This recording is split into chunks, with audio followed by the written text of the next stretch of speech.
Objet nombre, SCP-244. Gare à brume glaciale. Classe, Euclide.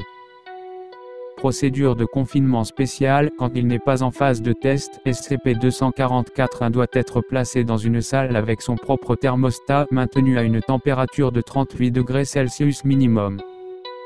Cette salle doit également avoir son propre système de ventilation afin d'apporter une circulation permanente de l'air.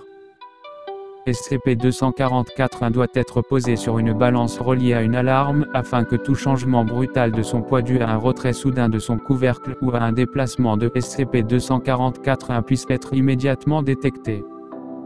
Si l'alarme se déclenche, SCP-244 doit être immédiatement récupéré, fermé et replacé sur la balance. Dans le cas où SCP-244 reste plus de 4 heures sans couvercle et actif avant qu'une récupération ne soit possible, la procédure 244-2123-B doit être initiée. Description: SCP-244 est une jarre en faïence de style tunisien, faite de céramique ordinaire mélangée à des traces de données supprimées et décorée de filigranes en argent. L'intérieur de SCP-244 a constamment une température interne de -37 degrés Celsius et un taux d'humidité de 125%. Peu importe les conditions extérieures, les personnes manipulant SCP-244 le décrivent invariablement comme froid au toucher. SCP-244 comporte également un couvercle de même facture et de même style que la jarre elle-même. Quand SCP-244 est ouvert, de la vapeur d'eau condensée s'écoule de son ouverture. La vitesse à laquelle la vapeur émane augmente si SCP-244 est laissé coucher sur le côté ou suspendu à l'envers. Cette vapeur a une composition identique à celle du brouillard glacé, à une température de -37 degrés Celsius et un taux d'humidité de 125% identique aux conditions internes de SCP-244. Au bout d'un certain temps, ce brouillard va se disperser dans n'importe quelle zone où se trouve SCP-244, diminuant la température ambiante et augmentant proportionnellement le taux d'humidité.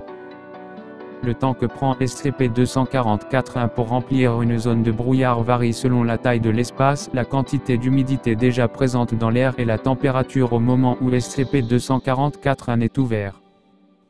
Si SCP-244 est laissé ouvert à l'extérieur de n'importe quelle structure, il produira toujours de la vapeur d'eau et diminuera la température aux alentours.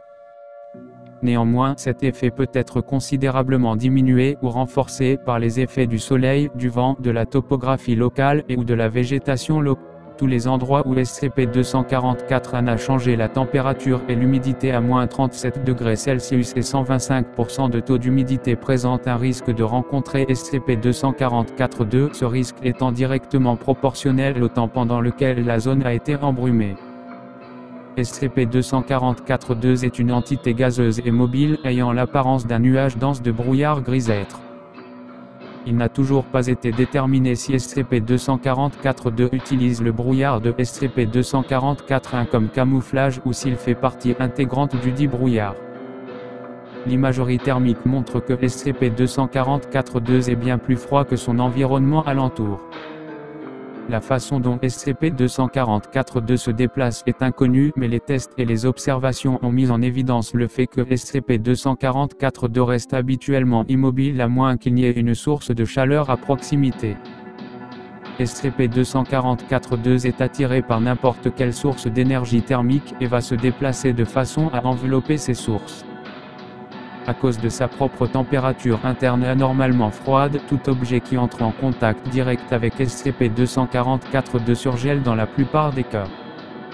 Les sources de chaleur biologiques y compris les humains sont invariablement tuées par l'effet de surgélation et les dispositifs mécaniques et électroniques gèlent. SCP-244-2 semble grandir au fur et à mesure qu'il consomme de l'énergie thermique. Dans une zone embrumée suffisamment grande, il peut y avoir plusieurs instances de SCP-244-2. SCP-244-2 ne tente pas de consommer des sources de chaleur égales ou supérieures à 600 degrés C et va s'éloigner activement de telles sources si elles sont approchées de lui.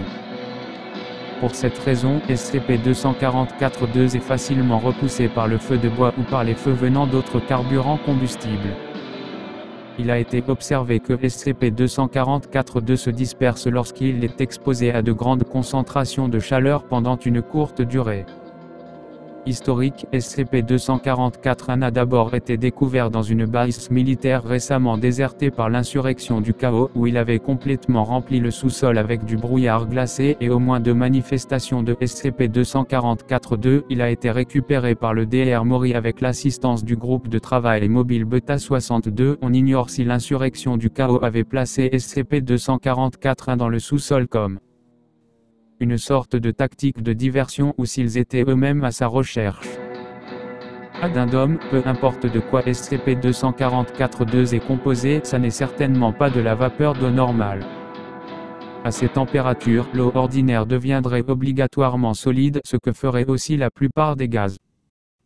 Cependant, recueillir des échantillons de la matière dont SCP-244-2 est composé s'est avéré difficile, étant donné qu'elle est gazeuse en plus de geler la plupart des appareils utilisés. Je suspecte que cela pourrait avoir un lien avec données supprimées dans la composition de SCP-244-1, mais étudier ce minéral pose de nombreux problèmes qui lui sont propres. Dr.